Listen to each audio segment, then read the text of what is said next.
Hello guys, നമ്മളിന്ന് discuss ചെയ്യാൻ പോകുന്നത് ആഹ്, ഉം, ഈ ബിഗിനേഴ്സിന് ആവശ്യമായിട്ടുള്ള ഒന്ന് രണ്ട് ഡീറ്റെയിൽസ് ആണ് ഞാൻ ഇന്ന് പ്രധാനമായിട്ടും ഡിസ്കസ് ചെയ്യാൻ പോകുന്നത്. അതെന്താണെന്ന് വെച്ച് കഴിഞ്ഞാൽ ഇപ്പം ഒത്തിരി ബിഗിനേഴ്സ് നമുക്ക് ഈ പറയുന്ന പോലെ ഈ മെസ്സേജ് അയക്കുകയും അതുപോലെ തന്നെ നമ്മുടെ പോസ്റ്റിന് താഴെയൊക്കെ കമൻറ്റ് ചെയ്യാൻ നേരത്ത് ആഹ് ആളുകൾക്ക് അത്ര ഒരു ഇപ്പോഴും ധാരണയില്ല. ഇത് എങ്ങനെയാണ് ഓരോ കാര്യങ്ങൾ ചെയ്യുന്നത്, അതായത് എൻട്രി എടുക്കുന്നത് എങ്ങനെ, എവിടെയാണ് സ്റ്റോപ്പ് ലോസ് വെക്കുന്നത്, എന്തൊക്കെയാണ് അതിന്റെ പ്രൊസീജിയേഴ്സ്, അങ്ങനെ ബേസിക് ആയിട്ടുള്ള കാര്യങ്ങളെക്കുറിച്ച് അറിയാൻ ആഗ്രഹമുള്ള ഒത്തിരി ആളുകളുണ്ട്. സോ അപ്പം ഞാനിപ്പം വിചാരിച്ചു എന്നാൽ പിന്നെ അതിനെ സംബന്ധിച്ച, എന്നാൽ ഡീറ്റെയിൽ ആയിട്ട് പറയുന്നില്ലെങ്കിൽ പോലും ഒരു ബേസിക് ആയിട്ടുള്ള ഇൻഫർമേഷൻ കൊടുക്കാൻ വേണ്ടിയിട്ട് ഒരു വീഡിയോ ചെയ്താലോ എന്ന്. അപ്പോൾ അതിന്റെ ഭാഗമായിട്ടാണ് ഞാൻ ഇന്ന് ചെയ്യാൻ പോകുന്നത്. ഇപ്പം ഞാൻ ഡിസ്കസ് ചെയ്യാൻ പോകുന്ന മാറ്ററുകൾ ഇത്രയേ ഉള്ളൂ. നാല് നാല് പോയിന്റ് മാത്രമേ ഉള്ളൂ. അതായത് ഒരു സ്ക്രീൻ, അതായത് ഒരു സ്റ്റോക്ക് എങ്ങനെ ബ്രേക്ക് ഔട്ട് സ്റ്റോക്ക് എങ്ങനെ സ്ക്രീൻ ചെയ്യാം, അത് എവിടെ എങ്ങനെ എൻട്രി എടുക്കാം, എവിടെ എസ് എൽ ഫിക്സ് ചെയ്യാം, എവിടെ നമുക്ക് എക്സിറ്റ് പോയിന്റ് വെക്കാം. ഈ നാല് കാര്യം മാത്രമാണ് ഞാൻ ഡിസ്കസ് ചെയ്യുന്നത്. എനിക്കൊന്ന് ഇതായിരിക്കണം ഏറ്റവും ബേസിക് എന്ന് എനിക്ക് തോന്നുന്നു. ബിഗിനേഴ്സിനെല്ലാം അറിയാൻ താല്പര്യമുള്ളതും ഈ നാല് കാര്യങ്ങൾ മാത്രമാണ്, അല്ലെങ്കിൽ അറിഞ്ഞിരിക്കേണ്ട ഏറ്റവും ബേസിക് ആയിട്ടുള്ള നാല് കാര്യം ഇതാണെന്ന് എനിക്ക് തോന്നുന്നു. അതിന് മുന്നായിട്ട് ഒരു കാര്യം കൂടെ ഞാൻ പറഞ്ഞോട്ടെ. എന്തായാലും ഈ വീഡിയോ ഒരു 10-15 മിനിറ്റ് ഏറ്റവും കുറഞ്ഞത് പോകുന്നുണ്ടാവും. അപ്പോൾ ഇത് ഞാൻ യൂട്യൂബിലായിരിക്കും ഞാൻ ഈ വീഡിയോ അപ്ലോഡ് ചെയ്യുന്നത്. കാരണം എന്താണെന്ന് വെച്ച് കഴിഞ്ഞാൽ നമ്മുടെ ഫേസ്ബുക്കിൽ ചെറിയൊരു പ്രശ്നം എന്താണെന്ന് വെച്ചാൽ നമ്മൾ ഈ വീഡിയോ അപ്ലോഡ് ചെയ്യുന്ന സമയത്ത് ക്ലാരിറ്റിക്ക് അത്ര ഒരു ചെറിയൊരു പ്രശ്നം പറയുന്നുണ്ട്. സോ യൂട്യൂബിൽ നമ്മൾ അപ്ലോഡ് ചെയ്യുകയാണെങ്കിൽ അതിനകത്ത് ഓട്ടോമാറ്റിക്കായിട്ട് നമ്മൾ അപ്ലോഡ് ചെയ്യുമ്പോൾ തന്നെ അത് എച്ച് ഡിയിലേക്ക് ഓട്ടോമാറ്റിക്കായിട്ട് കൺവേർട്ട് ആകുന്നുണ്ട്. സോ നമുക്ക് മീൻസ് അത് ഫുൾ സ്ക്രീനിലേക്ക് ഇട്ടതിന് ശേഷം നമ്മൾ ആ സൈഡിൽ അതിൻ്റെ സെറ്റിംഗ്സിൻ്റെ ഒരു ബട്ടൺ ഉണ്ടാകും. ആ ബട്ടണിനകത്ത് കയറി നമ്മൾ ഇതിൻ്റെ റെസൊല്യൂഷൻ ഒന്ന് മാറ്റി കൊടുക്കുകയാണെങ്കിൽ നമുക്ക് എച്ച് ഡിയിൽ തന്നെ കാണാനുള്ള സൗകര്യം കിട്ടും. അത് ഇൻബിൽറ്റ് ആയിട്ട് നമ്മൾ ഏത് വീഡിയോ അപ്ലോഡ് ചെയ്യാൻ നേരത്ത് അത് ഓട്ടോമാറ്റിക്കായിട്ട് കൺവേർട്ട് ആകുന്നതാണ്. ആ ഒരു സൗകര്യം നമുക്ക് ഫേസ്ബുക്ക് ഇല്ലാത്തതുകൊണ്ട് ചെറിയൊരു ക്ലാരിറ്റിയുടെ ഒരു പ്രശ്നം കാണിക്കുന്നുണ്ട്. സോ ഞാൻ വിചാരിക്കുന്നു നമുക്കെല്ലാം ഈ യൂട്യൂബിൽ ചെയ്യുകയാണെങ്കിൽ നമുക്ക് അത്യാവശ്യം നല്ല രീതിയിൽ കാണാൻ പറ്റും. പിന്നെ അതുപോലെ തന്നെ ഒരു കാര്യം കൂടെ, ഞാൻ ഈ പറയുന്ന വീഡിയോസിന് അതല്ലെങ്കിൽ പറയുന്ന കാര്യങ്ങൾക്ക് അത് എന്തെങ്കിലും നിങ്ങൾക്ക് ഒരു പോയിന്റെങ്കിലും ഉപകാരപ്രദമായിട്ടുള്ളൊന്ന് കിട്ടിയിട്ടുണ്ടെങ്കിൽ ദയവ് ചെയ്ത് ജസ്റ്റ് ഒന്ന് ഒരു ലൈക്ക് ചെയ്യും. അതുപോലെ തന്നെ നിങ്ങൾക്ക് ഒന്ന് കമൻറ്റ് ചെയ്യണം ചെയ്യുവാണെങ്കിൽ എനിക്കും അതൊരു എൻകറേജ്മെൻ്റ് ആകും. കാരണം എന്ന് വെച്ച് കഴിഞ്ഞാൽ ഞാനും ഇപ്പം നിങ്ങൾക്ക് കാണാം ഈ ഏത് സമയത്താണ് ഞാൻ ഈ വീഡിയോ എടുക്കുന്നുള്ളത് നിങ്ങൾക്ക് ഈ സൈഡിൽ കാണാം. സോ ഞാനും പാതിരാത്രി കുത്തിയിരുന്നിട്ടാണ് ഞാൻ ഓരോ കാര്യങ്ങൾ ചെയ്യുന്നത്. അപ്പം ആളുകൾക്ക് ഇഷ്ടപ്പെടുന്നുണ്ട്, ആളുകൾക്ക് അതിനകത്ത് താല്പര്യം ഉണ്ടെന്നുള്ള ഒരു ഒരു ഇൻഡിക്കേഷനാണ് ഈ പറയുന്ന ഒരു കമൻറ്റ് ചെയ്യുകയോ അല്ലെങ്കിൽ ഒരു ലൈക്ക് ചെയ്യുകയോ ചെയ്യാൻ ഞാൻ പറഞ്ഞത്. അല്ലാതെ വേറെ ഒരു ഉദ്ദേശം അതിനകത്തില്ല. സോ ആളുകൾക്ക് ഉപകാരപ്പെടുമെന്ന് മനസ്സിലാവുമെങ്കിൽ തന്നെ നമുക്ക് കുറച്ചൊരു ഒരു ഒരു ഹാപ്പിനെസ് കിട്ടുമല്ലോ. അതാണ് മെയിൻ കേസ്. അല്ലാതെ നമ്മൾ ഈ പറയുന്ന പോലെ കുത്തിയിരുന്ന് പാതിരാത്രിക്ക് ഇരുന്ന് വീഡിയോ ചെയ്യുന്നുണ്ട്, ആളുകൾക്ക് കാണാൻ താല്പര്യമില്ല എന്നുണ്ടെങ്കിൽ പിന്നെ വെറുതെ ഞാൻ എൻ്റെ സമയം നിങ്ങളുടെ സമയം കളയേണ്ട കാര്യം ഉണ്ടോ എന്നുള്ള കാര്യം സംശയമാണ്. സോ നമുക്ക് നേരെ മാറ്ററിലേക്ക് വരാം. ഇപ്പം ഈ നാല് കാര്യങ്ങൾ മാത്രമാണ് നമ്മൾ ഡിസ്കസ് ചെയ്യുന്നത്. എങ്ങനെയാണ് ബ്രേക്ക് ഔട്ട് സ്റ്റോക്ക് തിരഞ്ഞെടുക്കുന്നത്, അതായത് ബ്രേക്ക് ഔട്ട് സ്റ്റോക്ക് തിരഞ്ഞെടുക്കുമ്പം എന്തുകൊണ്ടാണ് ബ്രേക്ക് ഔട്ട് സ്റ്റോക്ക് തിരഞ്ഞെടുക്കുന്നത് എന്താണെന്ന് വെച്ച് കഴിഞ്ഞാൽ അറിയാൻ മേലാത്ത ബിഗിനേഴ്സിന് ഞാൻ ജസ്റ്റ് ഒന്ന് എക്സ്പ്ലെയിൻ ചെയ്തു തരാം. ഈ ബ്രേക്ക് ഔട്ട് സ്റ്റോക്കിന്റെ പ്രത്യേകത എന്താണെന്ന് വെച്ച് കഴിഞ്ഞാൽ ഏതെങ്കിലും ഒരു പർട്ടിക്കുലർ ഒരു മേഖലയെ അല്ലെങ്കിൽ ഏതെങ്കിലും പ്രൈസിന്റെ ഒരു പർട്ടിക്കുലർ ലെവലിനെ ബ്രേക്ക് ചെയ്ത് മുകളിലേക്ക് പോകുന്ന സ്റ്റോക്കുകളാണ് നോർമലി ബ്രേക്ക് ഔട്ട് സ്റ്റോക്കുകൾ എന്ന് നമ്മൾ പറയുന്നത്. അങ്ങനെ ബ്രേക്ക് ഔട്ട് സ്റ്റോക്കുകൾക്ക് നല്ല വോൾട്ടാലിറ്റി ആയിരിക്കും ഉണ്ടാകുക. വോൾട്ടാലിറ്റി എന്ന് പറഞ്ഞു കഴിഞ്ഞാൽ ഹൈ ലെവൽ അല്ലെങ്കിൽ വളരെ അധികം ക്വാണ്ടിറ്റികളായിരിക്കും എക്സ്ചേഞ്ച് ചെയ്യപ്പെടുന്നത്, അല്ലെങ്കിൽ അതിൻ്റെ വോളിയം ആ സമയത്ത് ബ്രേക്ക് ഔട്ട് സമയത്ത് വളരെ കൂടുതലായിരിക്കും. സോ ഒരു ബ്രേക്ക് ഔട്ടിലേക്ക് കടന്നു കഴിഞ്ഞാൽ സ്റ്റോക്കിന് പെട്ടെന്ന് ഗ്രോത്ത് ഉണ്ടാകും എന്നുള്ളതാണ് പൊതുവെയുള്ള അനുഭവം. സോ ബ്രേക്ക് ഔട്ട് സ്റ്റോക്കുകൾക്ക് സാധാരണഗതിയിൽ താഴേക്ക് പോയൊരു സ്റ്റോക്കിനേക്കാൾ കൂടുതൽ ഗ്രോ ചെയ്യാനുള്ള സാധ്യത കൂടുതലാണ്. സോ അതുകൊണ്ടാണ് ആളുകൾ കൂടുതലും ബ്രേക്ക് ഔട്ട് സ്റ്റോക്കുകൾ തിരഞ്ഞെടുക്കുന്നതെന്നാണ് എൻ്റെ ഒരു പേഴ്സണൽ ഒബ്സർവേഷൻ. സോ നമുക്ക് നേരെ ബ്രേക്ക് ഔട്ട് സ്റ്റോക്കുകൾ തിരഞ്ഞെടുക്കാൻ നേരത്ത് അതിന് ഒരു സ്ക്രീനർ നമ്മൾ സാധാരണഗതിയിൽ ഉപയോഗിക്കാറുണ്ട്. പെട്ടെന്ന് പെട്ടെന്ന് നമുക്ക് ബ്രേക്ക് ഔട്ട് സ്റ്റോക്കുകൾ കിട്ടാൻ വേണ്ടിയിട്ട്. ആ സ്ക്രീനർ ഞാൻ ഓൾറെഡി എൻ്റെ ഫേസ്ബുക്കിലും കാര്യങ്ങൾക്കും ഞാൻ തന്നിട്ടുണ്ട്. അപ്പം ഞാനിപ്പോൾ അത് ഡയറക്റ്റ് ഞാൻ ഇതിൻ്റെ ലിങ്ക് ഞാൻ ഡിസ്ക്രിപ്ഷൻ ബോക്സിൽ കൊടുത്തേക്കാം. സോ നമ്മൾ നേരെ ക്ലിക്ക് ചെയ്ത് കഴിഞ്ഞാൽ നമുക്ക് ഇങ്ങനെ സ്റ്റോക്കുള്ള ഒരു ലിസ്റ്റ് കിട്ടും. ഇതിൻ്റെ ഇവിടെ ക്രൈറ്റീരിയയും കാര്യങ്ങളൊക്കെ ഞാൻ കൊടുത്തിട്ടുണ്ട്. നിങ്ങൾക്ക് താല്പര്യമുണ്ടെങ്കിൽ, നിങ്ങൾക്ക് ആവശ്യമുണ്ടെങ്കിൽ ഈ ക്രൈറ്റീരിയ എല്ലാം മാറ്റി കൊടുക്കാം. നിങ്ങൾക്ക് ജസ്റ്റ് ടെസ്റ്റ് ചെയ്യാം. അപ്പോൾ ഞാനിപ്പോൾ ഈ കൊടുത്തിരിക്കുന്ന ഡീറ്റെയിൽസ് വെച്ചിട്ടാണ് ഞാൻ ചെയ്യാൻ പോകുന്നത്. നേരെ നമ്മൾ കൊടുക്കുമ്പോൾ തന്നെ നമുക്ക് കുറേ സ്റ്റോക്കുകൾ കിട്ടി. സ്റ്റോക്കുകൾ ഇപ്പം ഫസ്റ്റ് സ്റ്റോക്കിന് ഇന്നത്തെ ദിവസം ഇത്രയും അതിൻ്റെ വോളിയം ഉണ്ട്, ഇതാണ് ഇതിൻ്റെ കറണ്ട് ഇന്നത്തെ പ്രൈസ്, ഇത്രയും പ്രൈസ് ചേഞ്ച് ഇന്നുണ്ടായിട്ടുണ്ട്. സോ ഞാൻ ഈ ആദ്യത്തെ ഒരു സ്റ്റോക്ക് തന്നെ എടുക്കുകയാണ്. ഞാൻ നേരെ ഇവിടെ വന്ന് നേരെ പേസ്റ്റ് ചെയ്ത് ചെയ്യുമ്പോൾ തന്നെ എനിക്കിവിടെ സ്റ്റോക്ക് കിട്ടി. ഞാൻ സ്റ്റോക്കിനെ നേരെ വീക്ക്ലി ചാർട്ടിലേക്ക് ഇട്ട് സ്റ്റോക്ക് ഇങ്ങനെ കൊടുത്തു. എനിക്ക് തോന്നുന്നു നമ്മളിന്ന് ഡിസ്കസ് ചെയ്യാൻ പോകുന്ന മാറ്ററുകൾ ഇതിനകത്ത് ഇതുമായിട്ട് ബന്ധപ്പെട്ട നിങ്ങൾക്ക് എക്സാമ്പിൾ കാണിച്ചു തരാൻ പറ്റുന്ന മാറ്ററുകളൊന്നും ഇതിലില്ല. ഇപ്പോൾ സോ ഞാൻ അടുത്ത വേറൊരു സ്റ്റോക്ക് നോക്കാം. ഇവിടെ അദാനി വിൽമിനാർ ഞാൻ നേരെ പേസ്റ്റ് വിൽമിനാർ NSEയിലുള്ള സ്റ്റോക്ക് വന്നു. ഓക്കെ, നേരത്തെ ഞാൻ വർക്ക് ചെയ്തിട്ടതിനാണ് നിങ്ങൾക്ക് ഇവിടെ കാണാം. ഇത് ഡേറ്റ് കാണാം, 29 ജൂലൈ ഞാൻ വർക്ക് ചെയ്തിട്ടുണ്ട്. അന്നത്തെ വില 344 രൂപ, ഏകദേശം തന്നെ ഈ ഒരു റേഞ്ചിലാണ് ഞാനിവിടെ മാർക്ക് റൗണ്ട് ചെയ്തിരിക്കുന്നുണ്ടല്ലേ. ഇവിടുത്തെ ഡേറ്റ് നോക്കി 29 ജൂലൈ. ഞാൻ ഇവിടുത്തെ വെക്കാൻ നേരത്തെ നിങ്ങൾക്ക് ഇവിടെ താഴെ ഡേറ്റ് കാണാം, 29 ജൂലൈ. അന്ന് ഞാനിവിടെ മാർക്ക് ചെയ്തിട്ടിരുന്ന സാധനമാണ്. ഈ ഒരു ലെവലിൽ നിന്ന് മാർക്ക് ചെയ്തിട്ടിരിക്കും, ബ്രേക്ക്ഔട്ടിന് വേണ്ടി ലെവൽ ചെയ്തിട്ടിരുന്നതാണ്. ഇന്നിപ്പോൾ എൻ്റെ അടുത്ത ലെവലിലേക്ക് അത് കയറി വന്നു. സ്റ്റോക്കിൻ്റെ വ്യത്യാസം ഓൾറെഡി എത്രയാണ്, 12%, 13% ഇപ്പോൾ തന്നെ എനിക്കിവിടെ ഗ്രോത്ത് കിട്ടി. ഇതിനകത്ത് ഞാൻ എൻട്രി എടുത്തിട്ടില്ല, ഞാൻ ജസ്റ്റ് എൻ്റെ ഒരു വർക്കിംഗ് ആയിട്ട് വേണ്ടി ഞാൻ നേരത്തെ ചെയ്തിട്ടിരുന്നതാണ്. സോ ആ ഒരു എൻട്രി ഞാൻ ഇവിടെ എടുത്തിരുന്നെങ്കിൽ എൻ്റെ അന്നത്തെ വോളിയം നോക്കി ആ എൻട്രി ഞാൻ എടുത്തിരുന്നെങ്കിൽ എനിക്ക് നിഷ്പ്രയാസം അവിടെ 13% എനിക്ക് ഗ്രോത്ത് കിട്ടിയേനെ. എൻ്റെ വർക്കിങ്ങിൻ്റെ അത്യാവശ്യം നമ്മൾ വർക്ക് ചെയ്യുന്ന രീതിയിലൊക്കെ കാര്യങ്ങൾ നടക്കുന്നുണ്ടെന്നുള്ളത് ആണ് ഇതിൻ്റെ ഒരു ഇൻഡിക്കേഷൻ. സോ അത് കാണുമ്പോൾ തന്നെ നമുക്കൊരു ഹാപ്പിനെസ് ആണല്ലോ.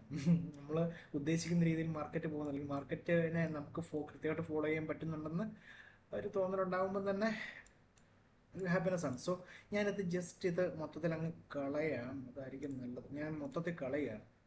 അപ്പോൾ ഞാൻ ഈ ഒരു സ്റ്റോക്ക് അദാനി വിൽമിനാർ എടുത്തു.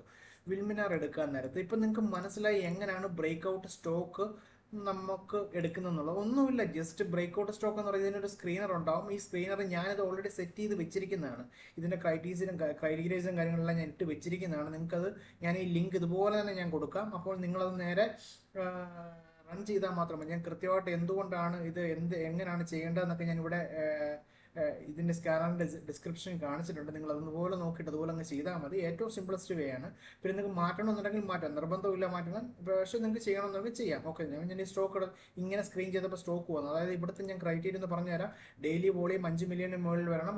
അതുപോലെ തന്നെ ഡെയിലി ഇന്നത്തെ പ്രൈസ് ചേഞ്ച് 1% മുകളിൽ ഉണ്ടായിരിക്കണം. അതുപോലെ തന്നെ RSI 14 RSI പറയുന്ന 14-ന് മുകളിൽ ഉണ്ടാവണം. പിന്നെ അതുപോലെ തന്നെ പ്രൈസ് 70-നും മുകളിലായിരിക്കണം, എന്ന 1000-ന് താഴെ ആയിരിക്കും. ഇതാണ് ഞാൻ കൊടുത്തിരിക്കുന്ന ക്രൈറ്റീരിയ. 5 മില്യൺ കൊടുക്കുമ്പോൾ തന്നെ ലിക്വിഡിറ്റി കൂടുതലാണ്, അല്ലെങ്കിൽ വോളിയം ഭയങ്കര കൂടുതലായിരിക്കും. സോ അത് നമുക്ക് നല്ലൊരു സൈനാണ്. അപ്പം ഞാൻ ഇവിടെ വന്നു കഴിഞ്ഞപ്പോഴത്തേക്കും എൻ്റെ വോളിയം അനുസരിച്ച്, മീൻസ് എൻ്റെ സ്ക്രീനർ അനുസരിച്ച് ഞാനത് സ്ക്രീൻ ചെയ്ത് കഴിഞ്ഞപ്പോഴത്തേക്കും എനിക്ക് സ്റ്റോക്ക് കിട്ടി.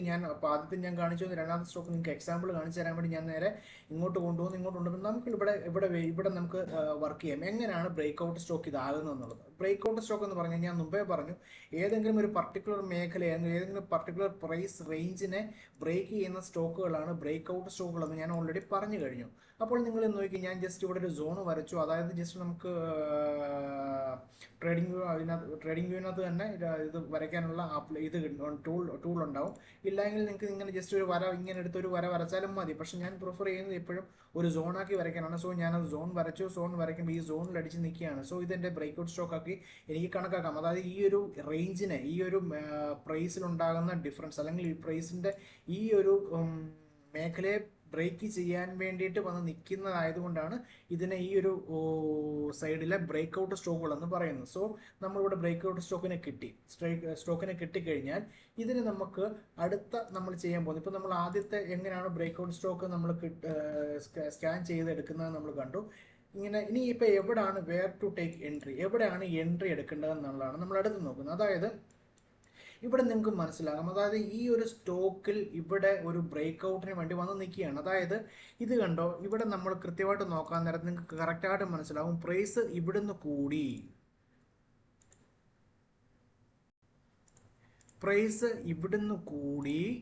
കൂടിയിട്ട് നേരെ ഇവിടെ വന്നു, ഈ ഒരു ലൈനിൽ അടിച്ചു. അതിനുശേഷം നേരെ പ്രൈസ് താഴെ വന്നിട്ട് ഈ ഒരു സെക്ഷനിൽ വന്നിട്ട് വീണ്ടും പ്രൈസ് തിരിഞ്ഞു നേരെ താഴെ വന്നു. വീണ്ടും ഈ ഒരു സെക്ഷനിൽ വന്നിട്ടാണ് പ്രൈസ് ഇപ്പം നിൽക്കുന്നത്. സോ ഇത്രയും പ്രൈസ് ഈ പറയുന്ന 3 തവണയോളം പ്രൈസ് ഇവിടെ വന്നേക്കുന്നത് കൊണ്ട് ഇത് അത്യാവശ്യം ഒരു റെസിസ്റ്റൻസ് ഏരിയ ആണെന്ന് നമുക്ക് മനസ്സിലാക്കാം. അതായത് ഈ ഒരു ഏരിയയിലേക്ക് വരാൻ നേരത്ത് പ്രൈസ് തിരിഞ്ഞു പോകുന്ന ഒരു അതായത് റിവേഴ്സൽ ആകുന്ന ഒരു ടെൻഡൻസിയാണ് കാണിച്ചിരിക്കുന്നത്. സോ ഈ ഒരു മേഖല എന്ന് പറയുന്നത് നമ്മളുടെ ഒരു റെസിസ്റ്റൻസ് ഏരിയയാണ്. അതായത് ഈ മേഖലയിൽ വരുന്ന നേരത്ത് പ്രൈസ് നേരെ തിരിഞ്ഞു പോകും എന്നുള്ളതാണ് ഇവിടെ കണ്ടിരിക്കുന്ന ഇപ്പോഴത്തെ ഒരു അനുഭവം. സോ ഈ ഒരു മേഖലയെ അല്ലെങ്കിൽ ഇതല്ല, ഈ മുകളിലത്തെ ഈ ഒരു മേഖലയെ നമുക്കൊരു റെസിസ്റ്റൻസ് ഏരിയ എന്ന് നമുക്ക് പറയാം.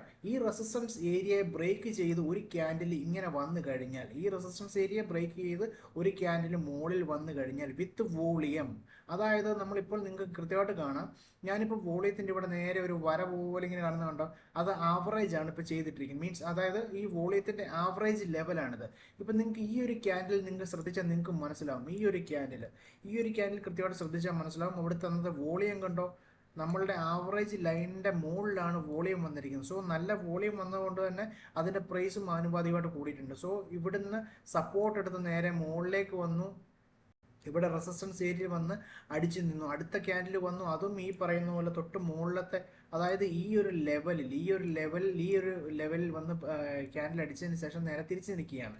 സോ നമുക്ക് ഈ ഒരു മേഖല എന്ന് പറയുന്നത് റെസിസ്റ്റൻസ് ഏരിയ ആണെന്ന് നമ്മൾ ഓൾറെഡി പറഞ്ഞു കഴിഞ്ഞു.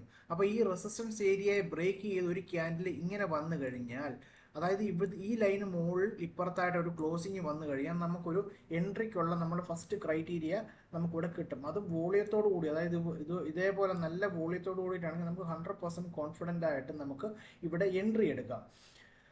അപ്പം ഇതാണ് നമ്മളുടെ എൻട്രി ക്രൈറ്റീരിയ. സോ ഇപ്പോഴത്തെ സാഹചര്യത്തിൽ ഈ ഒരു ലെവലിൽ വന്ന് എൻട്രി മീൻസ് ഈ ഒരു ലെവലിൽ വന്ന് പ്രൈസ് നിൽക്കുന്നത് കൊണ്ട് 410 എന്നുള്ള ഈ ഒരു റേഞ്ച് നിങ്ങൾക്ക് ഇവിടെ കാണാം. ഈ വര ഞാൻ 410ലാണ് വരച്ചിരിക്കുന്നത്. നമുക്ക് ഈ 410 പകരം നമുക്കൊരു കാര്യം ചെയ്യാം. 410 പകരം ഈ വര അല്പം കൂടെ നമുക്കൊരു സേഫ്റ്റിക്ക് വേണ്ടി നമുക്ക് പൊക്കി വരച്ചു.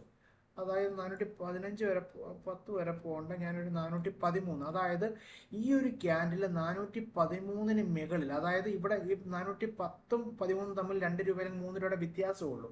ചിലപ്പോൾ ഈ ഒരു 10 13 വന്നതിന് ശേഷം വീണ്ടും തിരിച്ച് റിവേഴ്സ് ആയി വരാനുള്ള സാധ്യത കൂടുതലാണ്. അതുകൊണ്ടാണ് നമ്മളിപ്പോൾ നിൽക്കുന്ന റെസിസ്റ്റൻസ് പോയിന്റിനേക്കാൾ ഒരു പോയിന്റ് അല്ലെങ്കിൽ 2 പോയിന്റ് അല്ലെങ്കിൽ 3 പോയിന്റ്, മാക്സിമം 3-4 വരെ പോയിന്റ് ഒക്കെ നമ്മൾ കൂട്ടി ഇടുകയാണെങ്കിൽ അത് സേഫായിട്ട് നമുക്ക് എൻട്രി എടുത്താലും അവിടുന്ന് റിവേഴ്സിൽ വരാതെ കൃത്യമായിട്ടുള്ള ഒരു എൻട്രി പോയിന്റ് കിട്ടാൻ വേണ്ടിയാണ് നമ്മൾ ചെറിയൊരു ഗ്യാപ്പ് ഇടുന്നത്.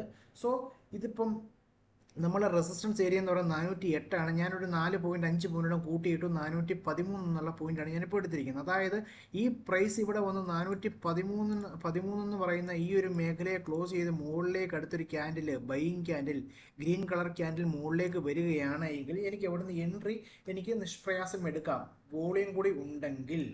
ഞാൻ പറയാം വോളിയം എന്ന് ഇടയ്ക്കിടയ്ക്ക് പറയാൻ കാര്യം എന്താണെന്ന് വെച്ചാൽ, ഈ വോളിയം ഉണ്ടെങ്കിൽ മാത്രമേ പ്രൈസ് മുകളിലേക്ക് കയറി പോകത്തുള്ളൂ. നിങ്ങൾക്ക് അത് സിമ്പിളായിട്ട് ഇവിടെ എല്ലാം മനസ്സിലാക്കാം. നിങ്ങൾക്ക് ഈ ഒരു ചാർട്ട് മാത്രം നോക്കിയാൽ മതി. ഇതുകൊണ്ട് ഇവിടെ വോളിയം ഉണ്ട്, ഇവിടെ വോളിയം വന്നപ്പോഴത്തേക്കും പ്രൈസ് മുകളിലോട്ട് കയറി, ഇവിടെ വോളിയം വന്നു, പ്രൈസ് മുകളിലോട്ട് കയറി. അതുപോലെ തന്നെ ഇവിടെ സെല്ലിങ്ങിൻ്റെ ഒരു വോളിയം ആവറേജിന് മുകളിൽ വന്നു, പ്രൈസ് നേരെ താഴേക്ക് ഇറങ്ങി. ഇവിടെ കണ്ട ആവറേജ് വോളിയമാണ് വന്നിരിക്കുന്നത്. പക്ഷേ എങ്കിൽ പോലും ഇവിടെ പ്രൈസിനകത്ത് ചെറിയൊരു മാറ്റം വന്നു.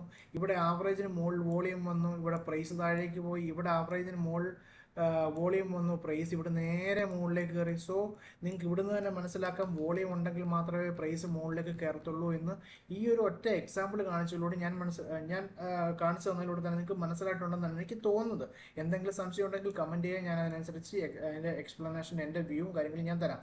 സോ ഞാൻ പറഞ്ഞെന്താണെന്ന് വെച്ചാൽ നമ്മളുടെ സെക്കൻഡ് പോയിന്റ് എവിടെയാണ് എൻട്രി എടുക്കുന്നത് എന്നുള്ളത് നിങ്ങൾക്ക് ഇപ്പോൾ കൃത്യമായിട്ട് മനസ്സിലായി. അതായത് ഇപ്പം നമ്മളുടെ റെസിസ്റ്റൻസ് പോയിന്റ് എവിടെയാണോ ആ പോയിന്റിൽ നിന്ന് 1 അല്ലെങ്കിൽ 2 അല്ലെങ്കിൽ 3 പോയിന്റ് വരെ മാക്സിമം മുകളിലേക്ക് കയറ്റിയിട്ട് കൊടുത്തു. അതായത് പ്രൈസിന് കൃത്യമായിട്ട് കയറി ഇറങ്ങി വരാനുള്ളൊരു ഗ്യാപ്പ് ഈ ഒരു മേഖലയിൽ കിട്ടണം. അതായത് റിവേഴ്സൽ ആകാത്ത വിധത്തിൽ നമുക്ക് കൃത്യമായിട്ടൊരു എൻട്രി പോയിന്റ് കിട്ടാൻ വേണ്ടിയിട്ടാണ്. അങ്ങനെ ഒരു 3 പോയിന്റ് മുകളിലേക്ക് മാറ്റിയിട്ട് ഒരു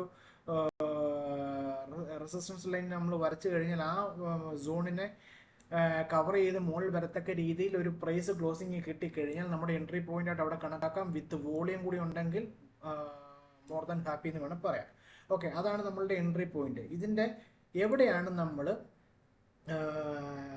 SL ഫിക്സ് ചെയ്യുന്നത്? SL ഫിക്സ് ചെയ്യാൻ നേരത്ത് ശ്രദ്ധിക്കേണ്ട കാര്യം എന്ന് വെച്ച് കഴിഞ്ഞാൽ SL സാധാരണഗതിയിൽ ഫിക്സ് ചെയ്യുന്നത് നമുക്ക് ഇത് ഇവിടാണ് എൻട്രി എടുക്കുന്നതെങ്കിൽ ഈ പറഞ്ഞ ഇവിടാണ് എൻട്രി എടുക്കുന്നതെങ്കിൽ ഇതിന്റെ മദർ ക്യാൻഡിൽ എന്ന് പറഞ്ഞ ഏകദേശം ഇതാണ് മദർ ക്യാൻഡിലായിട്ട് വരുന്നത്. ഈ മദർ ക്യാൻഡിലെ ചോട്ടിലാണ് സാധാരണഗതിയിൽ ആളുകൾ SL എടുക്കാറുള്ളത്. അപ്പം നമ്മളെ സംബന്ധിച്ചിടത്തോളം നമ്മൾ SL വെറുതെ അടിപ്പിച്ച് നമ്മുടെ പൈസ കളയുക എന്നുള്ളത്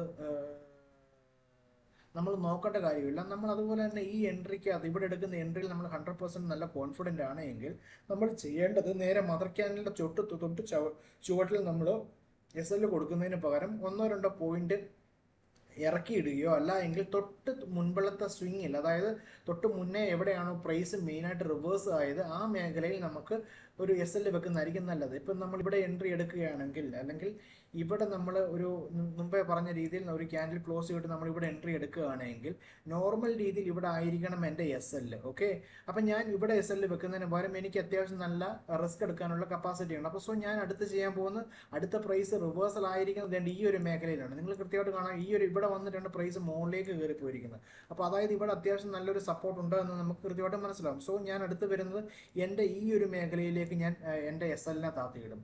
അല്ലാന്നുണ്ടെങ്കിൽ ഒരു കാര്യം ചെയ്യാം, ഇതിൻ്റെ തൊട്ട് മുന്നിലത്തെ ലോ എന്ന് പറയുന്നത് ഇവിടെയാണ്. അപ്പോൾ ഞാനൊരു കാര്യം ചെയ്യാം, എനിക്ക് വേണമെങ്കിൽ ഇതൊരു സോണായിട്ട് ഞാൻ ഓൾറെഡി വരച്ചു കഴിഞ്ഞു, അതിനെ സപ്പോർട്ട് ചെയ്ത രീതിയിൽ ഞാൻ ഇവിടത്തെ ഇങ്ങോട്ട് മാറ്റിയിടും.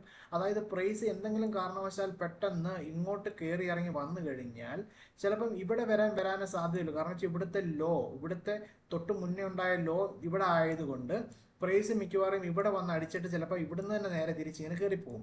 അപ്പം നമ്മൾ കറക്റ്റ് ഈ ഒരു ലെവൽ നോക്കി മാത്രം വെച്ച് കഴിഞ്ഞാൽ നമ്മുടെ പ്രൈസിനെ ഇവിടെ ഒന്ന് ഹിറ്റാക്കി SL പ്രൈസ് ഒന്ന് ഹിറ്റാക്കിയതിന് ശേഷം നേരെ തിരിച്ച് കയറിപ്പോകും.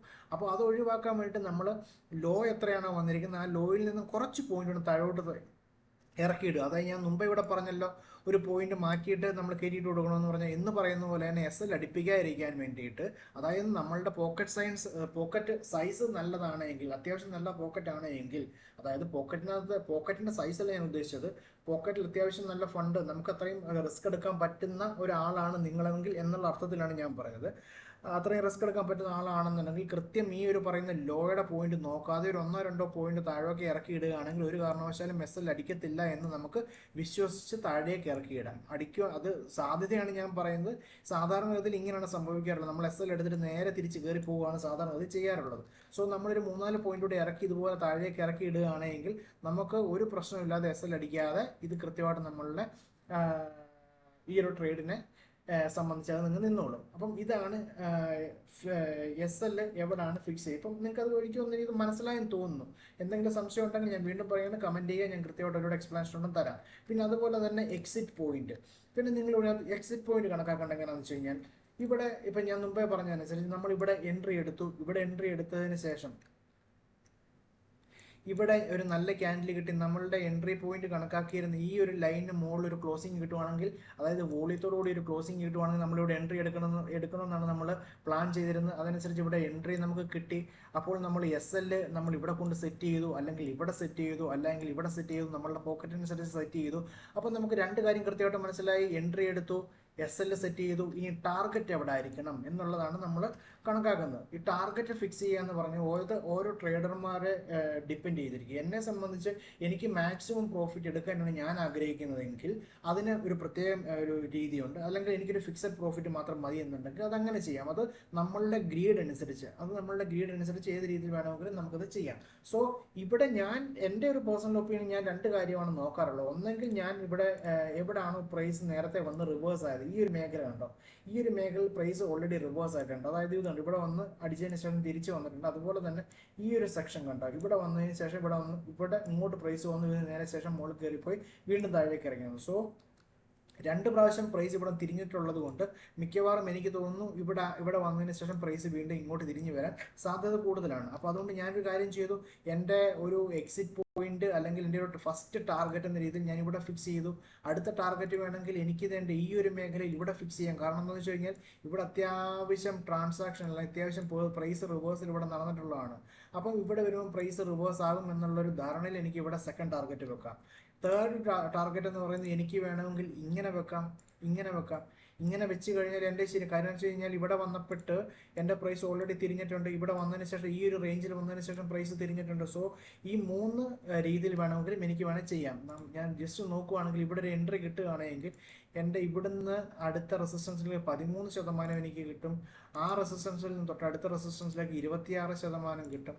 അതിന് മുകളിലോട്ട് എനിക്ക് 22%. ഓവറോൾ ഞാനിത് നോക്കാൻ നേരത്ത് നല്ല വോളിയം കൊണ്ട് ഇതങ്ങ് കയറിപ്പോക്കോളും. ടോട്ടൽ എൻ്റെ തേർഡ് ടാർഗറ്റ് എന്ന് പറയുന്നത് ഏകദേശം 90-93% എനിക്ക് ഇവിടുന്ന് ഗ്രോത്തിനുള്ള ഓപ്പർച്യൂണിറ്റി ഉണ്ട്. പിന്നെ ഇതിനകത്ത് ശ്രദ്ധിക്കേണ്ട അടുത്ത കേസാണ്. അപ്പം നമ്മളിപ്പോൾ ഓൾറെഡി നമ്മളിപ്പോൾ സംസാരിച്ചത് 4 പോയിന്റുകൾ സംസാരിച്ചു.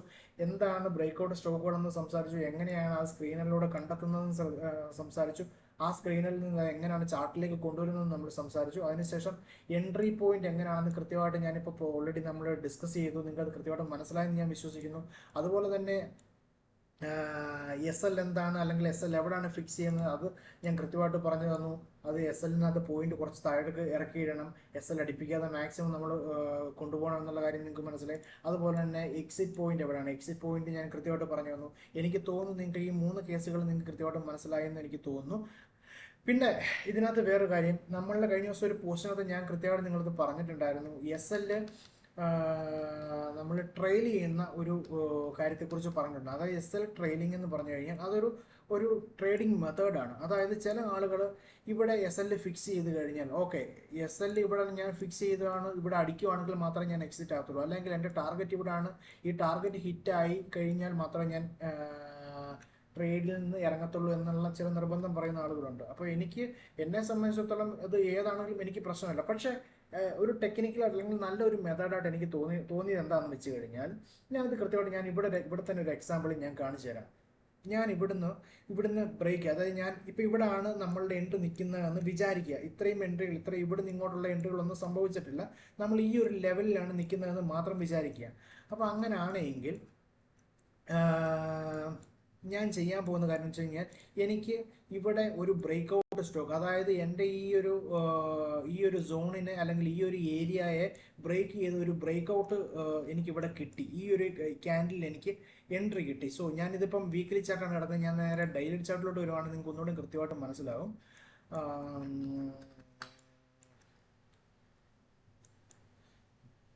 ഓക്കെ, ഇവിടെ വരുമ്പോൾ നിങ്ങൾക്ക് ഒന്നുകൂടെ വ്യക്തമായിട്ട് മനസ്സിലാവും. നമ്മളിവിടെ എസ് എൽ ട്രെയിലിങ്ങിനെ കുറിച്ചാണ് സംസാരിക്കുന്നത്. ഞാനൊന്നുകൂടെ കൃത്യമായിട്ട് കാണിച്ചു തരാം. ഓക്കെ, നമുക്ക് ബ്രേക്ക്ഔട്ട് സ്റ്റോക്കുകൾ എന്ന് പറഞ്ഞു കഴിഞ്ഞാൽ, നമ്മൾ നേരെ ഇവിടെ എനിക്കിവിടെ ബ്രേക്ക്ഔട്ട് ഒരു ഇത് കിട്ടി. ഇവിടെ കിട്ടാൻ നേരത്ത് ഞാൻ നോർമലി ചെയ്യുന്നത് എന്തായിരിക്കും, എൻ്റെ എസ് എല്ലിൽ ഞാൻ നേരെ ഇവിടെ ആയിരിക്കും വെക്കാൻ പോകുന്നത്. അടുത്ത ഫസ്റ്റ് റിവേഴ്സൽ ഇവിടെ ഉണ്ടായി, ഞാൻ എൻ്റെ ആദ്യത്തെ എസ് എൽ ഇവിടെ വെക്കാൻ പോകുന്നു, രണ്ടാമത്തെ എസ് എൽ ഇവിടെ ആയിരിക്കും വെക്കുന്നത്. കാരണം എന്ന് വെച്ച് കഴിഞ്ഞാൽ എൻ്റെ തൊട്ട് മുന്നിലത്തെ റിവേഴ്സൽ ഇവിടെ ഉണ്ടായി.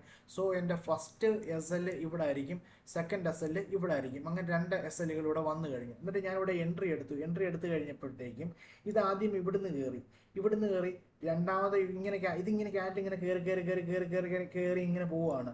അപ്പം ഞാൻ വിചാരിക്കുന്നത് എന്താണെന്ന് വെച്ച് കഴിഞ്ഞാൽ, ഞാൻ ഓൾറെഡി ഇവിടെ ഒരു ടാർഗറ്റ് ഫിക്സ് ചെയ്തു.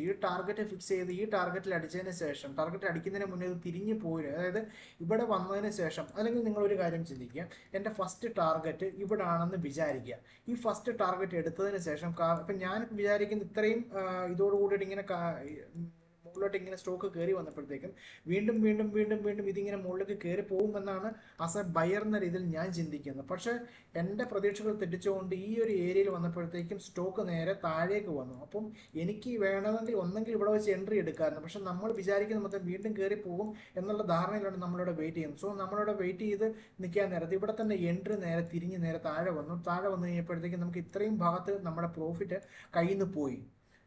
പിന്നെ അതിനുശേഷം നിങ്ങൾ ഇങ്ങോട്ട് നോക്കി, ഇവിടെ വരുന്ന പിന്നെ അതിനെ കവർ ചെയ്ത് മുകളിലേക്ക് എൻട്രി പോയിട്ടേ ഇല്ല. അപ്പോൾ അതുകൊണ്ട് തന്നെ എനിക്ക് ഒന്നെങ്കിൽ ഇവിടെ വെച്ച് എനിക്ക് എൻട്രി എക്സിറ്റ് ചെയ്യാമായിരുന്നു, അല്ലെങ്കിൽ ഞാൻ ഇവിടുന്ന് മുകളിലേക്ക് പോകുന്നുള്ള ധാരണയിൽ നിന്നതുകൊണ്ട് മാത്രമാണ് എൻ്റെ താഴേക്ക് പോയത്. സോ ഇവിടെ ചെയ്യാൻ പറ്റുന്ന ഒരു എളുപ്പവഴി എന്താണെന്ന് വെച്ച് കഴിഞ്ഞാൽ, ഞാൻ എൻ്റെ പ്രോഫിറ്റ്, അതായത് എൻ്റെ എൻട്രി ഇവിടെ എടുത്തതിന് ശേഷം എൻ്റെ എസ് എൽ ഞാനിവിടെ സെറ്റ് ചെയ്തു. എസ് എൽ സെറ്റ് ചെയ്തിട്ട് ഞാനിവിടെ എൻ്റെ ഫസ്റ്റ് ടാർഗറ്റ് ഞാൻ ഇവിടാണ് വെക്കുന്നതെന്ന് വിചാരിക്കുക. വിചാരിച്ച് കഴിയുമ്പോൾ എൻ്റെ ഫസ്റ്റ് എൻട്രി ഇവിടുന്ന് കയറി ഇവിടെ എൻ്റെ പ്രൈസ് ഇവിടം വരെ വന്നു കഴിയാൻ നേരത്ത് ഈ എസ് എൽ ട്രയലിംഗ് എന്ന് പറഞ്ഞു കഴിഞ്ഞാൽ എസ് എൽ ഷിഫ്റ്റിംഗ് ആണ്. അതായത് ഒരു പർട്ടിക്കുലർ മേഖലയിൽ നിൽക്കുന്ന പ്രൈസിന്റെ എസ് എല്ലിനെ നമ്മൾ നേരെ ഷിഫ്റ്റ് ചെയ്ത് മുകളിലേക്ക് കൊണ്ടുപോകുന്നതിനെയാണ് എസ് എൽ ട്രയലിംഗ് അല്ലെങ്കിൽ എസ് എൽ ഷിഫ്റ്റിംഗ് എന്ന് പറയുന്നത്. ഞാൻ എൻ്റെ ഇവിടെ ഫസ്റ്റ് എസ് എൽ വെച്ചു, രണ്ടാമത്തെ എസ് എൽ ഇവിടെ വെച്ചു. അപ്പോൾ പ്രൈസ് ഇങ്ങനെ മുകളിലേക്ക് കയറി പോകാൻ നേരത്ത് എനിക്ക് തോന്നുവാണ് ഇപ്പം എന്തായാലും പ്രോഫിറ്റിലാണ്, ഞാൻ എന്തിനാണ് താഴെ കൊണ്ട് എസ് എൽ വെക്കുന്നത്, ഇപ്പം എൻ്റെ കയ്യിലിരിക്കുന്ന പ്രോഫിറ്റ് കൂടെ കളയണ്ട. സോ ഞാൻ എൻ്റെ പ്രൈസ് ഇവിടെ നിൽക്കുന്ന സമയത്ത് അല്ലെങ്കിൽ ഈ ഒരു മേഖലയിൽ നിൽക്കുന്ന സമയത്ത് ഇവിടെ കിടക്കുന്ന എൻ്റെ എസ് എല്ലിനെ ഞാൻ നേരെ എടുത്ത് ഇങ്ങോട്ട് മാറ്റാൻ നേരത്ത് എന്തെങ്കിലും കാരണവശാൽ ഇത് എസ് എൽ അടിക്കുന്ന ഒരു സമയം വരികയാണ് എങ്കിൽ എനിക്ക് ഓൾറെഡി ഞാനിവിടെ എൻട്രി എടുത്തു, എൻ്റെ ഇത്രയും ഭാഗത്തെ എൻ്റെ പ്രോഫിറ്റ് എൻ്റെ കയ്യിലുണ്ട്. സോ ഞാനിവിടെ പ്രോഫിറ്റാണ്. ഇത് എസ് എൽ അടിച്ചാലും ഞാൻ പ്രോഫിറ്റാണ്. അല്ലെങ്കിൽ ഇത് ഇങ്ങനെ ഷിഫ്റ്റ് ചെയ്തില്ല എങ്കിൽ എന്തെങ്കിലും കാരണവശാൽ താഴെ വന്നു കഴിഞ്ഞാൽ എൻ്റെ എസ് എൽ കംപ്ലീറ്റ് എടുത്തുകൊണ്ട് പോയി ഞാൻ ലോസിലാകും. അതായത് എൻ്റെ എൻട്രി ഇവിടാണ് എസ് എൽ ഇരിക്കുന്നത്, ഇത് നേരെ താഴെ വന്നു കഴിഞ്ഞാൽ ഞാൻ ലോസിലേക്ക് വന്നു. അപ്പോൾ അത് ഒഴിവാക്കാൻ വേണ്ടിയിട്ടാണ് ഞാൻ ഈ ഒരു രീതിയെക്കുറിച്ച് പറഞ്ഞത്. എനിക്ക് തോന്നുന്നു നിങ്ങൾക്ക് മനസ്സിലായെന്ന് തോന്നുന്നു. പ്രൈസ് ഇങ്ങോട്ട് കയറി വരുന്ന സാഹചര്യത്തിൽ മാക്സിമം പ്രോഫിറ്റ് എടുക്കാൻ വേണ്ടിയിട്ട് ഇവിടെ നിൽക്കുന്ന എസ് എല്ലിനെ നമ്മൾ ഒരു പർട്ടിക്കുലർ പേഴ്സൻറ്റേജ് നമുക്കൊരു റിവേഴ്സൽ ഉണ്ടാകുമെന്ന് തോന്നുന്ന ഒരു മേഖലയിലേക്ക് നമ്മൾ നേരെ മാറ്റുന്നു. ഈ മാറ്റുന്നതിനാണ് എസ് എൽ ട്രെയിലിംഗ് അല്ലെങ്കിൽ എസ് എൽ ഷിഫ്റ്റിംഗ് എന്ന് പറയുന്നത്. അപ്പോൾ ഇവിടെ വന്നിട്ട് എന്തെങ്കിലും കാരണവശാൽ ഇത് തിരിയുവാണെങ്കിൽ തന്നെയും ഇവിടെ വന്ന് എസ് എൽ അടിക്കുമ്പോൾ എൻ്റെ ഇത്രയും പ്രോഫിറ്റ് എൻ്റെ ഓൾറെഡി ഉണ്ട്, ഞാൻ ലോസിലേക്ക് വരത്തില്ല. സോ അല്ലെങ്കിൽ നമുക്കൊരു കാര്യം ചെയ്യാം, ഇവിടെ വന്ന് ഫസ്റ്റ് ടാർഗറ്റ് എടുത്തു, ഞാൻ ഇവിടെ ബുക്ക് ചെയ്യുന്നില്ല, ബുക്ക് ചെയ്യാൻ പറഞ്ഞിട്ട് ഞാൻ അവിടെ വെയിറ്റ് ചെയ്തു, എന്നിട്ട് ഞാൻ ഇവിടെ വെയിറ്റ് ചെയ്തിട്ട് ഞാൻ നേരെ എൻ്റെ ഇവിടെ കിടക്കുന്ന എസ് എല്ലിനെ എടുത്ത് വീണ്ടും ഇങ്ങോട്ട് സെറ്റ് ചെയ്തെന്ന് വെച്ച് കഴിഞ്ഞാൽ ഇവിടെ വന്ന് അടിക്കുന്നതിന് മുന്നേ ഇത് നേരെ മുകളിൽ പോയി. അപ്പം ഞാൻ ചെയ്യുന്നതന്നെ എൻ്റെ ഇവിടെ നിൽക്കുന്ന പ്രൈസ് വീണ്ടും മുകളിലേക്ക് കയറുകയാണ്. പ്രൈസ് ഇവിടെ വന്നപ്പോഴത്തേക്ക് ഞാൻ എൻ്റെ ഇവിടെ കിടക്കുന്ന എസ് എല്ലിനെ എടുത്ത് വീണ്ടും ഞാൻ ഇങ്ങോട്ട് കയറ്റി വെക്കാൻ നേരത്ത് ഞാൻ ഓൾറെഡി ഇത്രയും പ്രോഫിറ്റിലായി. സോ എനിക്ക് ഇങ്ങനെ പേടിക്കേണ്ട കാര്യമില്ല, ഓൾറെഡി ഇത്രയും പ്രോഫിറ്റായി. ഇവിടെ വന്നു കഴിഞ്ഞപ്പോഴത്തേക്ക് എൻ്റെ കാലക്കേടിന് നേരെ തിരിഞ്ഞു വരുത്തി ഇവിടെ വരാൻ നേരത്ത് ഞാൻ ഓൾറെഡി എൻ്റെ എസ് എൽ ഷിഫ്റ്റ് ചെയ്ത് എസ് എൽ ട്രെയിൽ ചെയ്ത് ഈ ഒരു മേഖലയിലേക്ക് മാറ്റി. ഇവിടെ വന്നു കഴിഞ്ഞപ്പോഴത്തേക്ക് എൻ്റെ എസ് എൽ അടിക്കാൻ നേരത്ത് ഞാൻ ഓൾറെഡി ഇത്രയും പ്രോഫിറ്റിലാണ്. സോ എനിക്ക് അവിടെ ഒന്നുകൊണ്ട് പേടിക്കേണ്ട കാര്യമില്ല, ഞാൻ ഓവറോൾ പ്രോഫിറ്റാണ്. ഇങ്ങനെ എസ് എൽ ഷിഫ്റ്റ് ചെയ്ത് മുകളിലേക്ക് കൊണ്ടുപോകുന്നതിനാണ് എസ് എൽ ട്രെയിലിംഗ് എന്ന് പറയുന്നത്. സോ എനിക്ക് തോന്നുന്നു ഇപ്പം ബേസിക് ആയിട്ടുള്ള ഇത്രയും കാര്യങ്ങളെല്ലാം നിങ്ങൾക്ക് മനസ്സിലായെന്ന് എനിക്ക് തോന്നുന്നു. നമ്മൾ ബ്രേക്ക്ഔട്ട് സ്റ്റോക്കുകളെ കുറിച്ച് പറഞ്ഞു, എങ്ങനെയാണ് ബ്രേക്ക്ഔട്ട് സ്റ്റോക്കുകൾ സ്ക്രീൻ ചെയ്യുന്നത് എങ്ങനെയാണെന്ന് കാണിച്ചു തന്നു. സ്ക്രീനർ ഞാൻ കാണിച്ചു തന്നു. സ്ക്രീനറിന്റെ ലിങ്ക് ഞാൻ സെപ്പറേറ്റ് ഡിസ്ക്രിപ്ഷൻ ബോക്സിൽ ഇട്ടേക്കാം. അപ്പോൾ സ്ക്രീനർ എന്താണെന്ന് നിങ്ങൾക്ക് മനസ്സിലായെന്ന് എനിക്ക് തോന്നുന്നു. സ്ക്രീൻ ചെയ്ത സ്റ്റോക്കുകൾ എങ്ങനെ എടുക്കേണ്ടതെന്ന് മനസ്സിലായെന്ന് തോന്നുന്നു. അതിനെ എങ്ങനെ ചാർട്ടിലേക്ക് കൊണ്ടുവന്ന് മനസ്സിലായെന്ന് തോന്നുന്നു. അതുപോലെ തന്നെ എൻട്രി എടുക്കുന്നത് എങ്ങനെയാണെന്ന് കൃത്യമായിട്ട് ഞാൻ പറഞ്ഞു തന്നു. അതുപോലെ തന്നെ നമ്മുടെ എസ് എൽ എവിടെയാണ് ഫിക്സ് ചെയ്യുന്നത്, എങ്ങനെ ആയിരിക്കണം ഫിക്സ് ചെയ്യുന്നത് ഞാൻ പറഞ്ഞു തന്നു. അതുപോലെ തന്നെ എക്സിറ്റ് പോയിന്റ് എങ്ങനെയാണെന്ന് ഞാൻ പറഞ്ഞു തന്നു. അതുപോലെ തന്നെ എസ് എൽ ട്രെയിലിംഗ് എങ്ങനെയാണെന്ന് ഞാൻ പറഞ്ഞു തന്നു. സോ നമ്മൾ ഈ 4 പോയിന്റ് കൂടാതെ ഒരു പോയിന്റ് കൂടെ അഡീഷണൽ ആയിട്ട് സംസാരിച്ചു, എസ് എൽ ട്രെയിലിംഗ്. ഓക്കെ, അപ്പോൾ എനിക്ക് തോന്നുന്നു നിങ്ങൾക്ക് എല്ലാവർക്കും ഇത് കാര്യങ്ങൾ ഡീറ്റെയിൽ ആയിട്ട് മനസ്സിലായെന്ന് എനിക്ക് തോന്നുന്നു. അപ്പോൾ ഈ ഒരു വീഡിയോയിൽ നിന്ന് നിങ്ങൾക്ക് എന്തെങ്കിലും ഉപകാരപ്പെട്ട ഒരു കാര്യങ്ങൾ നിങ്ങൾ കിട്ടിയിട്ടുണ്ടെങ്കിൽ ജസ്റ്റ് എന്നെ ഒന്ന് എൻകറേജ് ചെയ്യാൻ വേണ്ടി ഒന്ന് നിങ്ങളുടെ മനസ്സിലുള്ള കമൻറ്റ് എന്താണെന്ന് വെച്ച് കഴിഞ്ഞാൽ ഒന്ന് കമൻറ്റ് ചെയ്തിടുക. Okay, thank you, bye by.